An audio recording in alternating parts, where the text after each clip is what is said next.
Now, India has announced a raft of measures to downgrade its ties with Pakistan, including closing its main border crossing. That a day after suspected militants killed 26 men at a tourist destination in Kashmir in the worst attack on civilians in the country in nearly 2 decades.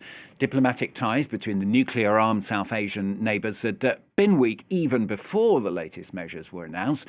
Now, though, well, a real crisis between the two. Well, we're going to cross then to New Delhi, talk to our correspondent Navodita Kumari, who joins us now. Navodita, what then are the measures that the countries are taking? Yeah, in the immediate response after the killing of tourists in Kashmir, India has called out Pakistan for supporting attacks on Indian soil.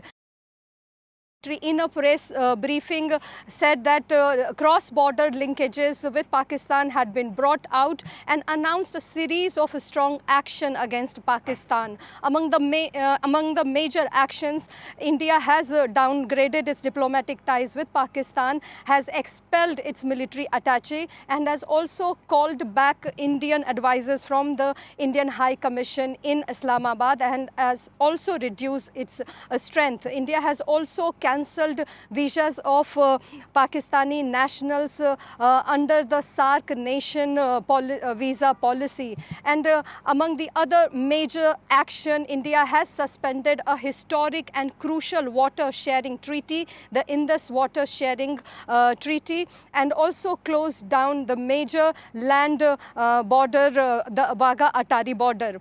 And on Thursday, India has summoned Pakistan's top diplomat, and on their end the Indian government has also called an all-party meeting to discuss the matter. So now all eyes are on India to see what other actions it's willing to take and how Pakistan is going to react to these actions.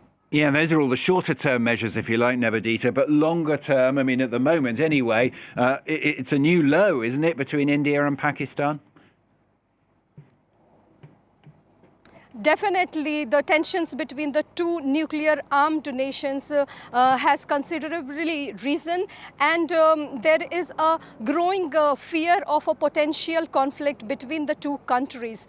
Military experts say that India may take military action against Pakistan like it did in 2016 after Uri attack, in which 19 Indian soldiers were killed. India launched what it said surgical strikes inside Pakistan, and also in 2019 after Pulwama attack, in which a suicide bombing killed 40 Indian paramilitary troops.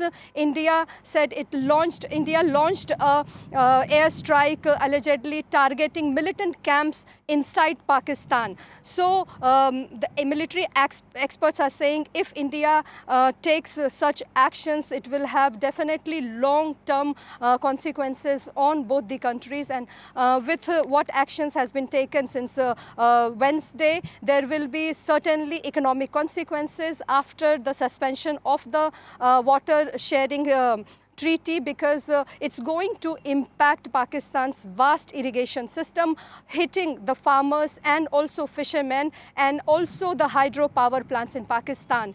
And closing of the land border will mean it will impact small businesses and traders on both sides of this border. So military experts say India should avoid military action and instead focus on finding a long-term solution through policy of deterrence and strategically try to deal with this rising tensions. Navodita, thanks very much.